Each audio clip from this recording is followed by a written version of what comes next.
Multiple properties असल्या की थोडं ट्रॅक ठेवणं, त्याचं अकाउंटिंग ठेवणं अवघडच जातं. असेच आमचे क्लायंट, त्यांच्या पुण्यातच 4 प्रॉपर्टीज होत्या.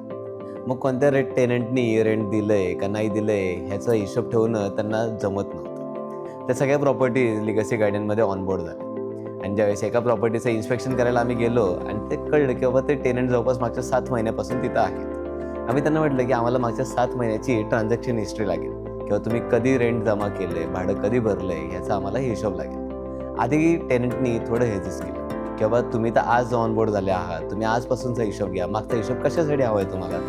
आम्हाला थोडी शंका आली. आम्ही म्हटलं नाही, तुम्हाला कंपल्सरी मागच्या 7 महिन्याचा हिशोब द्यावा लागेल. त्यावेळेस कळलं 7 महिन्यापैकी 5 महिने तब्बल त्या भाडेकरूंनी भाडंच दिलेलं नव्हतं. क्लायंटला साहजिकच हे लक्षात आलं नव्हतं आणि त्याचाच गैरफायदा ह्या भाडेकरूंनी घेतला होता. आम्ही त्यांना लीगल नोटीस सर्व्ह केली की जर 30 दिवसाच्या आत तुम्ही मागचा सगळा बॅकलॉग आणि चालू महिन्याच्या भाड्यासहित भरलं नाही तर तुम्हाला प्रॉपर्टी वेकंट करावी लागेल, प्लस व्याजासहित पैसे परत द्यावे लागतील. ट्रस्ट मी, टेनंटनी 2 आठवड्यातच आम्हाला सगळे पैसे परत केले. तुमच्याही केसमध्ये असं होत असेल की भाडेकरूंनी भाडं दिलं नाही दिलं लक्षात येत नसेल आणि जर असं होत असेल तर कमेंट करा रेंट.